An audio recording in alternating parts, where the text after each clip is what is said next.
I bombed. These are 10 of the funniest stories told by comedians about bombing on stage. I'm obviously not a fucking bomb expert, but I talked to one. You should see erect. He can't stop himself. Mencia goes, hey, dude. Hey, bro.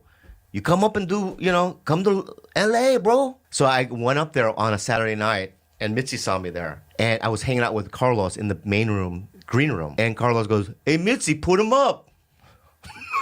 Right? You're a new comic. I'm new. And Mitzi goes, yeah, you go up. And Joe Rogan's there. Mitzi, he's from fucking San Diego. He's not funny. Or something like that. Right? He's not fucking funny. Right? Yeah. He'll be fine. That's what she said. I went up there. Not only did I not hear any laughs, I hear Rogan in the back going, I fucking told you he's not funny. He's not fucking funny, Mitzi. He's from La Jolla. Right? And I remember eating it so bad. You can feel it. Oh, my God. It was also like one of those sets where I went, oh, maybe I'm not going to make it. Oh, maybe it's just like I was a local. Yeah, in San Diego, what? Who am I competing against, Right. But maybe in the big leagues, I just don't have it. In retrospect, it's because I just wasn't. You weren't ready. I wasn't ready. That's all. You were good. You just weren't ready. I wasn't even good. It was just like, I just wasn't ready. Can you give me one of your jokes that bombed the heart? Oh, yeah. I used to do, I'm so lonely, right? That's how I'm so lonely.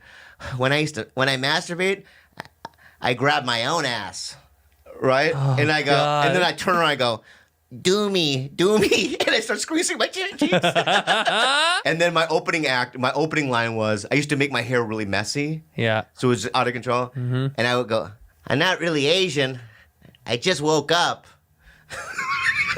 Oh my God. Hey, do you remember that time the Steinbergs, they booked us and we did that benefit for PETA? Remember? And you hosted and you went up and bombed, and then I went up and I bombed it. And no one was, the only two people listening was the two guys from Queer Eye for the straight guy. Like, they actually were respecting that it was a show. And everyone was talking. Then Patrice went up. And just when he went up and he just started quietly talking about how he ate a puppy for breakfast. Was it in New York we did? Yeah, and they cut off the lady saw him get off stage. He goes, why, who are you? And she goes, I'm the one who put this together. He goes, I don't give a shit. He just kept talking about cooking this puppy slowly. And then they cut off his mic, and then he went over to the piano, which he couldn't play, and started banging on the piano, and he's looking over at us like smiling. I just remember thinking, like, why didn't I do that? Why did I just stand there doing my act like a fucking asshole? Because I remember I did my first joke, it didn't work, and then did my second joke that didn't work, and Patrice's laughed. And when he did that, he just he just started laughing, and we're just up there just bombing. We all bombed? We all fucking bombed. We all bombed, and then he went up and he talked about eating a puppy for breakfast, and he was like our hero, and he wouldn't get off the stage. The lady literally had to cut off the mic, and she was like this soccer mom, like, I'm running shit, I'm fucking doing this. He goes, bitch, nobody gives a shit about you with your weird hips, And he just like, whatever the fuck he was saying to her. I just remember in the end, she finally gained control of the microphone, and Patrice he didn't get off the stage, had to end the show with he was up there tickling the fucking ivories. We've all done it. Yeah. I was with Chappelle all week, not big deal. But then, not big deal. Just had to tell you guys where I was. Whatever, dude. Oh, all right, let me tell you about that. Dave Chappelle is filming a new special, but he filmed it at where he filmed Killing Him Softly. Mm-hmm. So it was pretty sick. Yeah. And then they were like, Dave wants you to open. I was like, yes, I'll absolutely be there. And then I get there and I'm the first opener, which is fine. Yeah, totally fine. Obviously fine. The other two was Lunel and Earthquake. Yeah. Obviously, I'm number one. For sure. I get in there, but because it's a taping, they have to start on time. So they're like, all right, 7, get the fuck out there. Dude, I go out to 30% full, all black room. Lights on. No one's in their seats. People are just, the whole time, people are just walking in. Every single show, I fucking ate it like you wouldn't believe. And I just had to stand there like, hey, what's up, guys? People were just... How I would make a joke and people would for real be like, no.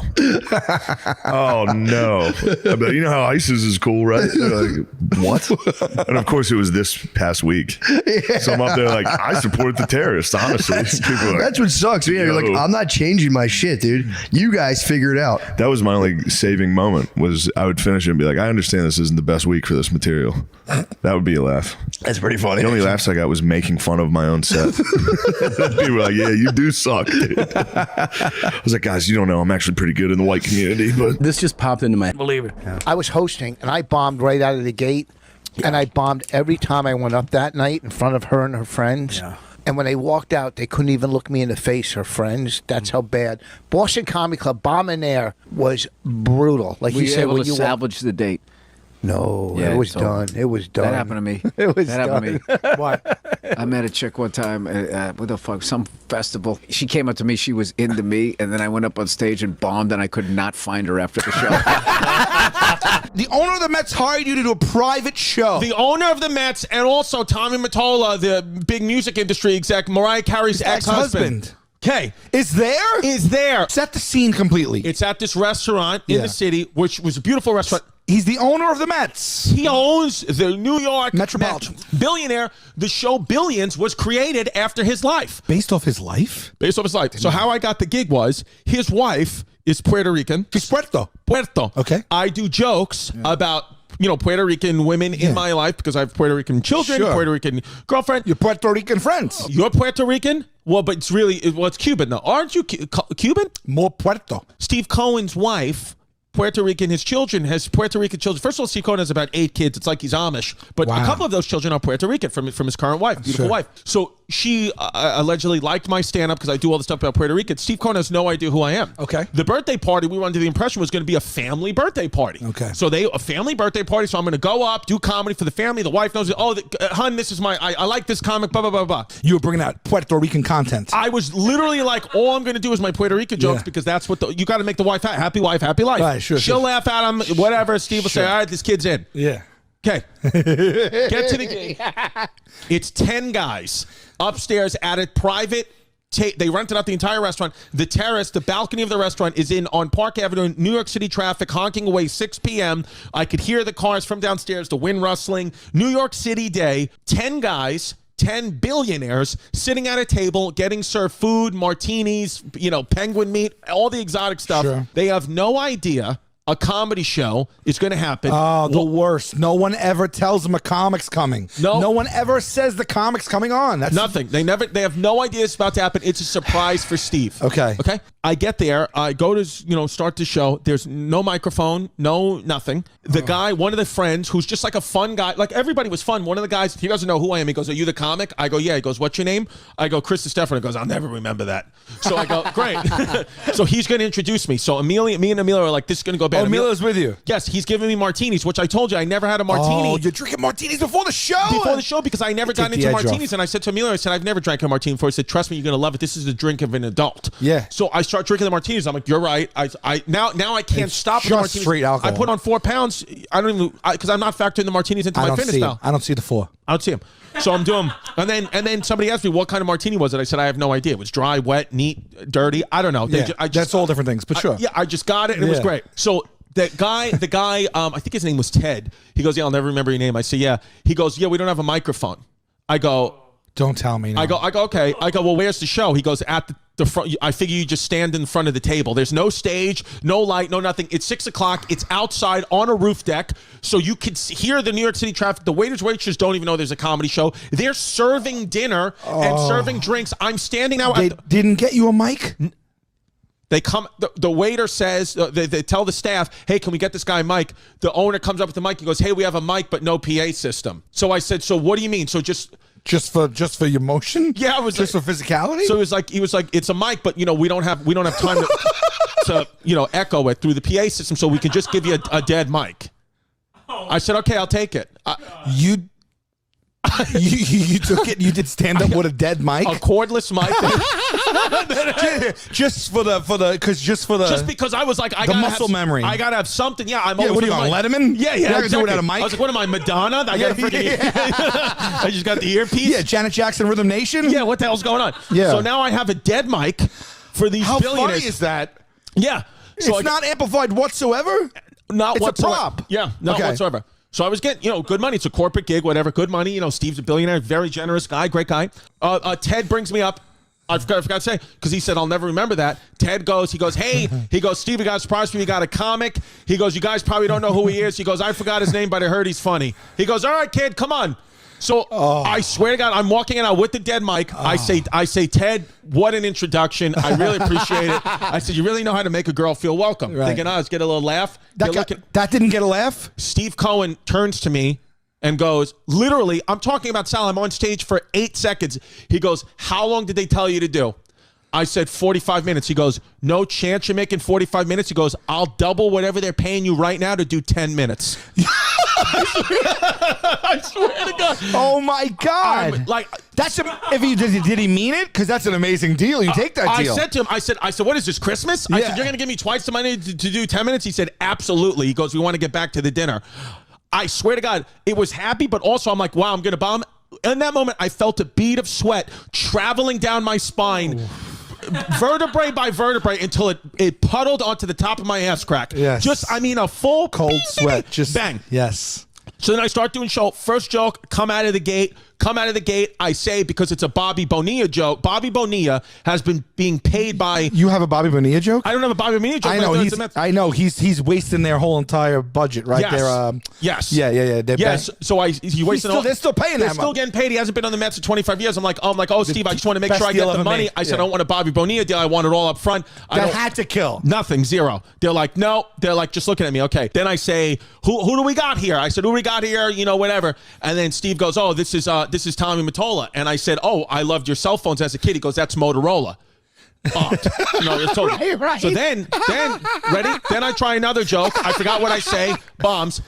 The only laugh I get of the night exploded with laughter. This is about 7 minutes into the set. By the way, I'm literally in the middle of a bit. I'm in the middle of a bit. One of the bits that, because I was just doing old school ones. Like, the joke I have when I'm like, 3 years, one blowjob, when I'm like, I'm dating this girl. It's what I used to close on. Christopher. It's like a bit that I haven't done because I'm like, trying to work on the new stuff. But I'm like, I have no choice. I have to get out of this. You're doing blowjob material at Steve Cohen's birthday? Because it's 10 guys. Because in my opinion, it's for 10 guys, for 10 billionaires in their 50s and 60s, they either want to have Jerry Seinfeld come out or hookers. One or the other. It's not a 36-year-old guy that nobody knows doing comedy. The only person who knew I was there was Steve Cohen's son, who's also half Puerto Rican. He came up to me after the set. He goes, that was brutal. He goes, but I'm a big fan. Yeah. And then he said to me, I'll DM you tomorrow. You come sit in the suite with me and my dad in the Mets game. He'll love you if the guys aren't here. That gig was 10 days ago. No DMs. No DM. I've been checking like a supermodel told me she was going to refresh 000 from Steve Cohen's son. But great kid. Shout out Steve Cohen's son. Great. Steve Cohen's son, if you're watching, and we know you are, hit him with the DM. Hit him with the DM. Get him up in that suite, please. Shout out suites. So it became a thing where Steve Cohen started asking me questions. It became a podcast with me and Steve Cohen. Steve was like, where are you from? Told him where I'm from. Trying to do. He's doing crowd work on you. Steve Cohen was literally doing crowd work on me. Nobody's laughing. One guy said, oh yeah, our friend Bill down there, he lost 50 pounds from his recent divorce. He goes, but what do you think he really lost to 50 pounds from? I was like, I don't know, cancer. And he was like, yeah, how'd you know? And I was like, oh my God, I swear to God. No. I swear to God. And I was like, oh, I'm so sorry. I'm like legitimately like, so sorry. I apologize. And then Steve goes, I'm just with you. Place explodes. No. I'm like, oh my God. No. So he gets the biggest laugh. No, the biggest laugh of the night is what I got off on, which was crowd work with Mottola. I didn't say anything, but Steve said that's enough. I go to Tommy Mottola. I said, oh, you're Mariah Carey's ex-husband. I said, you know what? I used to love Mariah Carey as a kid. He goes, I guess you also loved cock as a kid. Explodes. Explodes. Steve Cohen almost falls out of his seat. I say, thank you. Good night. I appreciate it. You've all been great. They start clapping it up. They gives me twice as much of the money. I sent an email with Emilio to the guy who put it all together the next morning. So we're so sorry, that was an impossible situation. You have to understand, Chris is excellent at these gigs. Or these are his words, not mine. He said he is our guy for the corporate gigs because he can stick and move and do the crowd work. But it was impossible. The waiter and wait staff, they were bumping into him. Nobody was listening. It wasn't the right move. They write back. No mic. They write back. We don't know what you're talking about. Steve loved him. Are you serious? I swear to God, they go, Steve loved him. Wow. They go, you'll be hearing from us again. We like to book him on more parties. We loved him. I was like, What? When someone's at a table and they're like, yeah, we should. I mean, the guacamole dip's good. And you're like, what? So I did one of those. I'm like, what was that? And he's like, oh, yeah. He says something. And then I say something snappy back to him. I'm like, you know, I don't know. Why don't you? There's something about like a dog group there or something. And I was like, well, why don't you put your head in a bowl like a fucking dog would or something? But you didn't know there was a dog group there, or you did? No, I knew that. I knew there was something dog related. I remember it was like a dog line. And then I remember when I said that, and as opposed to most times you say something like that, the person you say it to might be like, hey, I remember like 6 people were like, what was that? Like all at once. Yeah. And I was like, you heard, like, oh, that's a lot of people reacting to that. I tried to like go on, and people were like, you can't say that to him, like right away. And then it starts to build. It's like when something just spreads. Realize in retrospect is that most comedy shows, you know, there's groups of 2, 4, you know, maybe 5, 6 people go together, but it's usually a bunch of that, couples and groups, right? Friends. So this is late November. Holiday parties are big at comedy clubs during this time. So there's 2 groups there having holiday celebrations for like their work. But they don't know each other, these 2 groups. These 2 groups, but one is a group of 60. Oh, shit. And one is a group of 80. Damn, okay. And one of those 2 groups is also doing a fundraiser as part of the show.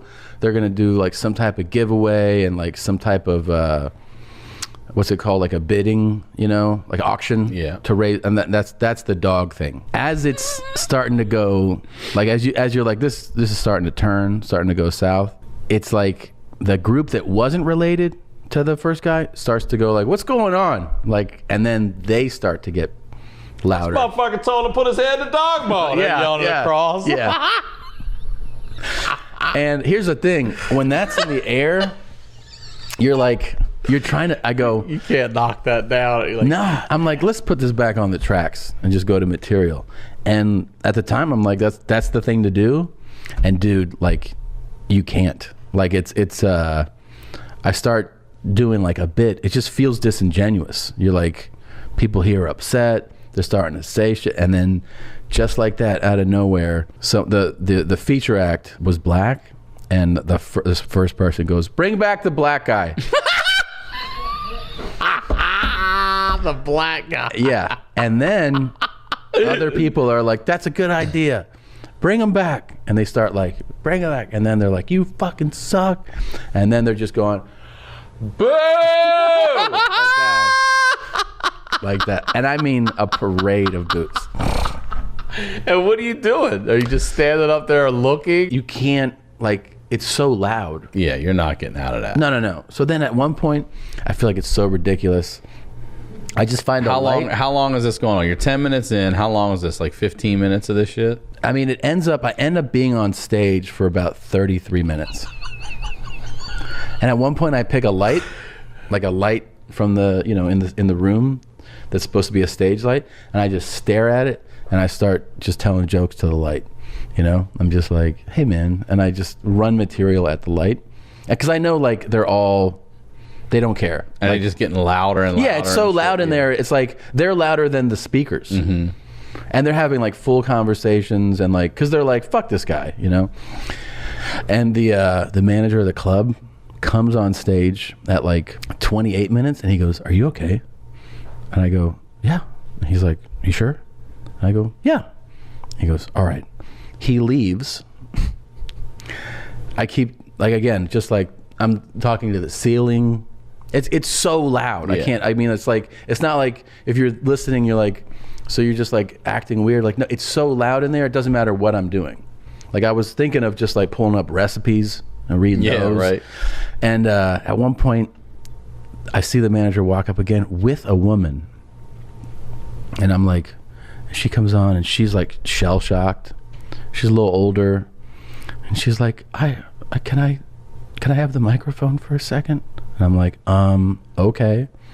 So I give her the mic, and she's like, we came here tonight, trembling, to raise money for these dogs, and this man deserves an opportunity to fuck you, bitch. That's exactly what happened. Of course it is. Yeah, they're You got like, a mob, shut up. mob mentality. Yeah. Bring the black guy back. That's 100%. I'm at the comedy club. And she's like, can we please just give him an opportunity? And they're like, no.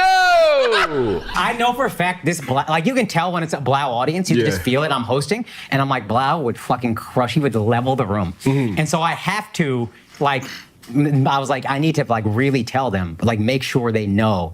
Like 3 times, I was like, guys, again, I told them when he comes up here, do not react at all. This is a good friend of mine, but just do not laugh at anything he says. Don't boo, don't heckle, just stay silent.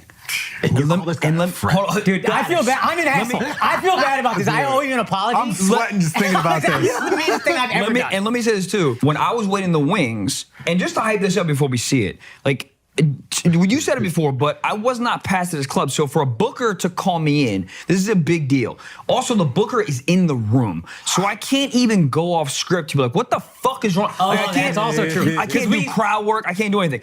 He wanted to see a set. So I'm not going off script. And another thing too is, I walk in, I ask Benji, who's the book at the time, I go, how are they? He goes, unbelievable. And then, and what's insane too is, I poke my head in, and Akash is murdering. So I'm like, oh, thank God, man. Me back then, if I'm murdering, back then, if I'm murdering, he got it. Yeah. So I'm like, oh, this is great. And I just came from another comedy club where I murdered. I was feeling so good. I was like, running, light him, bring me up, I'm fucking ready. Going in. One thing I will say, I was like, you have to pass him after this for real. You can't not pass him after this. So I was looking out for you a little bit, but I'm still a terrible person, and I apologize. I was a much angrier guy because I was poor and unfunny. But this is the prank. I am so fucking nervous. It's so good. How did you find this? I've had it, dude. Really? I watch it sometimes when I feel Bro, down. they're pulling this shit up on QuickTime. This is an old ass video, bro. Yeah, wow. Bro. There's an old clip. Shit, what's up, motherfuckers? Good start. Everyone's good? Everyone's feeling good? Cool. Fuck. I'm feeling good, man. Happy Father's Day and shit. I was hanging out with my little nephew today. He's super cute. He's 7 years old, and he looked at me and he's like, Uncle Michael! I can't watch He sounds just like Elmo. It's the cutest thing ever. He was like, tickle me there! And I was like, I'm not that type of uncle.